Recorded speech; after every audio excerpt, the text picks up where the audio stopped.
The Maker's system of control on Earth 6160 is so broken at this point, with many of his council members having their own agendas, which has allowed the Ultimates to do a lot of damage to that system in a short amount of time. So as a result, we have more people taking advantage of those opportunities, while still managing to send a very violent response back to the Ultimates at a very high speed. So if you enjoy these videos, be sure to drop a like, subscribe if you're new to the channel, and don't forget to hit that bell up top to get all notifications. Alright, so coming back for Ultimates issue 14. At this point, we're just a couple of issues in, or really a couple months in, to Tony updating the Ultimates initiative to version 3.0, which as we saw was more about getting the general public involved, with Tony putting out an app that everyone could get access to and allow the general public to be a part of the Ultimates network. And not so much for the reason where it's like everybody's gonna suit up and save the day, but more so to allow your average everyday person to be able to learn the truth instead of just being fed what the Maker's Council and the corporate giants want them to know. Because when it comes to the Maker, who's still locked away for another 4 months at this point, when he reshaped this world to get rid of the heroes, he formed his council to manage the different territories so that they could focus on keeping the general public in line by way of using a number of methods like fake wars, media manipulation, mutant control, and the list goes on. But starting from the Maker all the way down the stack, there's this chain of control, or at least that's what it's supposed to be, where there are individuals in these different regions around the world who answer to the Maker's Council. Like for example, the Kingpin, who's supposed to answer to Henry Duggery, and even beyond Fisk, you have those who are supposed to listen to him, which has only seemed to be the case for quite some time.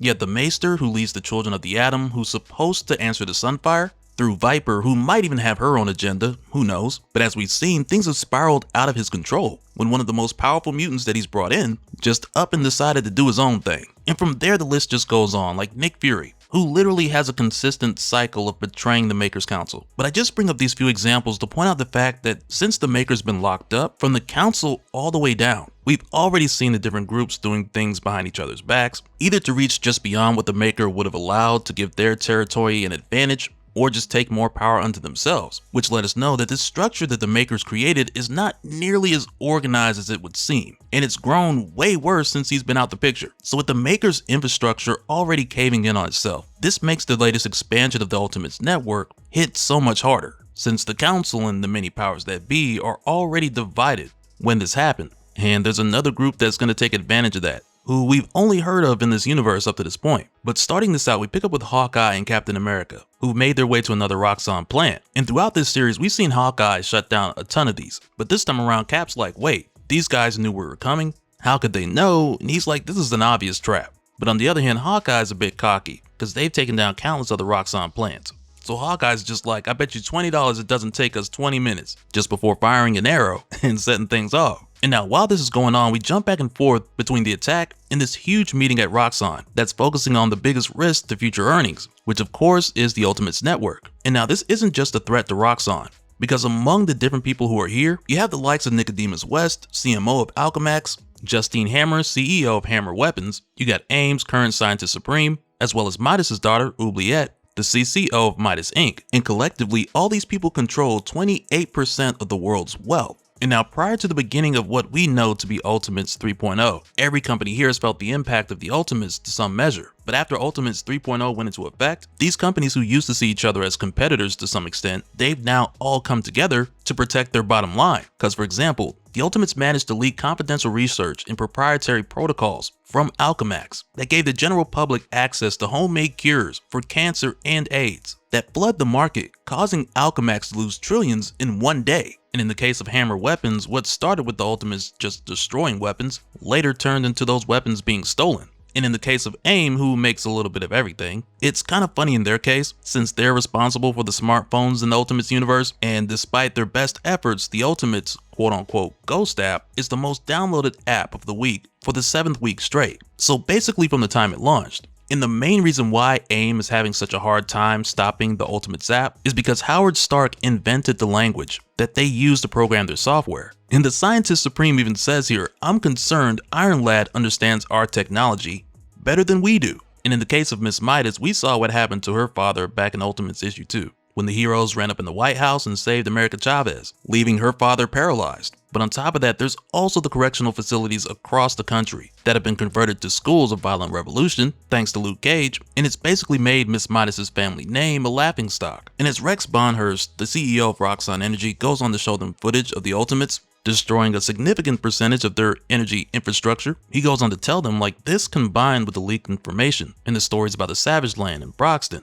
And he's not so much worried about the stories because he doesn't think the average Joe will be able to put it together. But as far as everything else, Rex believes this has come to a point beyond vandalism because he believes the Ultimates are systematically weakening the North American Union's readiness for war. And when he's asked what their silent partner had to say about it, who's a member of the Makers Council that we'll talk more about in a moment, but right here Rex is just like, he referred us to an associate. So Rex phones Tiffany to send the associate into this meeting, with the plan being for this associate to get things done. So right away, pretty much everyone here is like, okay, so you called us here to split the tab. So how much is it gonna be? And even Miss Midas is like, yo, I don't think we're very liquid right now. You know what I'm saying? Like, I ain't got the cash on me, big dog. And Rex's response is, it costs what it costs. Certainly less than we stand to lose if we don't take care of this problem quickly. But this vendor's reputation is diamond. What her people did in Fort McCurry was like bloody poetry. There's not been one word of protest since. I only wish we had them against those Savage Land insurgents in the 70s. But then it's here where we're given a bit of foreshadowing, because next Nicodemus West, the CMO of Alchemax, he's like, man, shouldn't DaCosta be picking up part of the bill? Only for Rex to tell him, be careful, Nicodemus.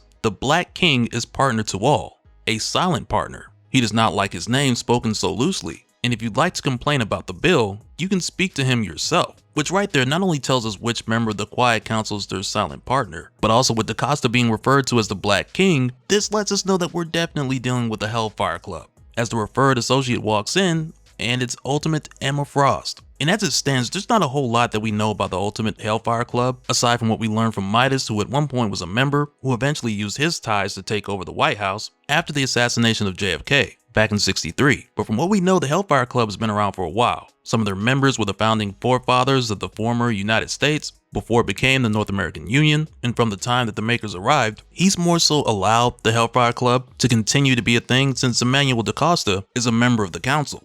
And when Emma gets here at first, Justine Hammer, she tells Emma in this age of email and video conferencing, it's nice to know people still understand the importance of the personal touch. But the truth is, Emma came here in person for another reason, and we'll see what that is in a moment. But Emma tells her here, our reputation is very important to us. With Frost's School for Wayward Youngsters, 100% satisfaction is guaranteed. But over time, we'll learn more about Emma, her school, and the Hellfire Club, because outside of just the Ultimate series, things are going to ramp up pretty soon. But then it's here when she connects to everyone in the room telepathically, where she tells them, as you can see, we have eyes on your problem. And some of these guys start to trip out for a moment, but she tells them, please remain calm. This is all part of the service.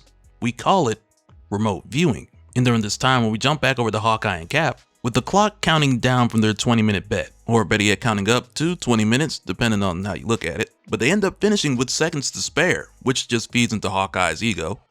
Which is funny because everything special about him came out of a trash can, which is where he found the suit. I'm not making that up. But even still, Cap's standing on what he said earlier about not attacking. And he's like, this was a mistake. In war, mistakes can be fatal. So Hawkeye's like, you worried too much. Look at him. We kicked their butts. And that's where Cap's like, we were lucky. And as soon as he gets ready to say this could have been an ambush, Cap disappears in the blink of an eye. And at this point, Emma Frost, she's giving the commentary as she's showing all of this to everyone at the meeting with what she calls remote viewing. And as she does, she plays back what had happened at around 1 million frames per second, which right there just had me like, man, MSI Afterburner could never. And when she does this is where we see Pietro run off with Cap, crashing into him, moving at a speed 4 times the speed of sound. And that's where Emma says here, your check is cleared, gentlemen. All your problems are about to disappear. Blink and you'll miss it. And this is how these guys were introduced to Ultimate Quicksilver and Ultimate Scarlet Witch. And the way that Wanda's powers are described here as she goes for Hawkeye, Emma just says that's Wanda. When she's upset, bad things happen around her.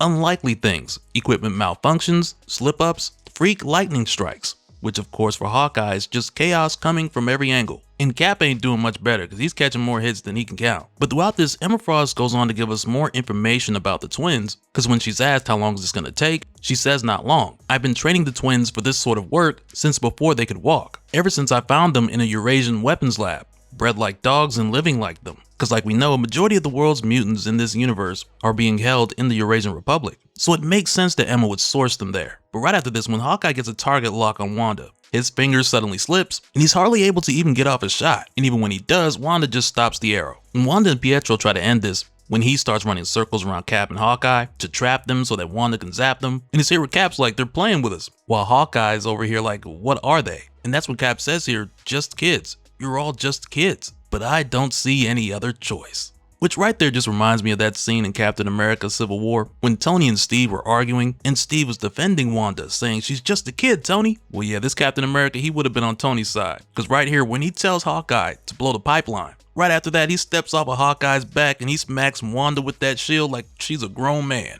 And it's like, man, Cap didn't have to think about that too long. It's kind of crazy. But this whole time, he's still telling Hawkeye to take the shot. But again, in Hawkeye's case, his skill is tied up in his tech. And with his targeting system down, he admits to Cap here like, man, I'm not a great shot without it. But at this point, Cap's like, look, we ain't got no time. I just need you to take the shot. And man, having no time is an understatement, because at this point, Quicksilver's back and he's come to make Cap pay for hitting his sister. And all of this is happening at super speed, so I wouldn't be surprised if Emma Frost took the time to cue some Quicksilver music right here, you know, for dramatic effect. But jokes aside, Cap, he's getting his junk rocked, almost as if you were fighting Cabal from Mortal Kombat. And after the last couple of hits, when Quicksilver goes back to running circles, Hawkeye finally takes the shot that Cap had been asking him to take multiple times. But as Quicksilver goes back to running around them, Captain America says, you're moving at what, Mach 3? Which means you can't hear anything I'm saying. Too bad. You build up heat as you move. You're not dissipating it. Everything you touch burns. One more weapon, right? Too bad. And it's right here as the oil from the broken line just gets everywhere, all over Cap and all over Quicksilver. And mind you, Cap, he's shielding himself right now. But all this heat just causes the kid to burst into flames. But it's not like he's being consumed by the fire at all. And that wasn't Cap's plan, I don't think. But Cap goes on to say here, now your friction field will protect you from most of the heat, which is why you didn't even bother to dodge it. But all that fire is going to burn the oxygen right out of your lungs. And he's like, take a seat, son, catch your breath for a minute. Because much like most Captain Americas, this guy has the nicest trash talk lines you've ever heard. And now when this happens, Emmanuel DaCosta, who was also participating in the remote viewing, he's kind of bummed from the outcome because he's going to miss the charge that he used to get from Quicksilver's blood. While on the other hand with Emma Frost, she seems kind of bummed at first with Wanda and Pete being two of her most brightest students. But after that, she's more or less like, there's more where they came from back at the school. And back over at Alchemax, Emma's killed everyone at this meeting except for Miss Midas. And she tells Emmanuel here how during the remote viewing, she looked into all of their minds and discovered that they were all plotting against him. Everyone except for Miss Midas. And for DaCosta, he basically expected this from them, because the way he sees it is just a byproduct of them being ambitious. And to him, if they weren't trying to take his position, he would have been fired them. Because the way he sees it, that ambition is useful to him until it isn't. So next, Emma tells him that she's planning evidence to link their deaths to the Ultimates, and that the White King is preparing a new batch of supple young CEOs for DaCosta's approval. But just before Emma leaves, Miss Midas asks her, why did she leave her alive out of everyone else? And Emma tells her here, you all nursed fantasies of displacing DaCosta. Only yours showed any promise. You show creativity and potential, Miss Midas, despite what your father says. Now be a good girl and I'll teach you how to take over the world. Which right there just shows us yet another example of how the Maker's Council and the other powers that be, they're all plotting to either strengthen their region or send their group to a higher position of power. So it's no surprise that Emma Frost and the Hellfire Club are no different. And now back over with Cap and Hawkeye, now that they've incapacitated the twins. Next, they gotta figure out what to do with them, because it's not like the Ultimates take prisoners, but at the same time, it's not like they want to just hand these dangerous kids right back over. So they've got to figure this out. So yeah, if you enjoyed the video, be sure to drop a like, and let me know in the comments what you guys think about all these different leaders and individuals doing their own thing in the Ultimate Universe. Because I can only imagine when the Maker gets out, he's gonna be like, look, I thought I unmade all this, because so much has gone so far off the rails since he's been gone. And so now real quick, I want to give a special shout out to all the patrons. Thank you guys for all of your support. And for anyone who's new here, who wants more information on how to support the channel, I got a link below where you can go to patreon.com/dopespill.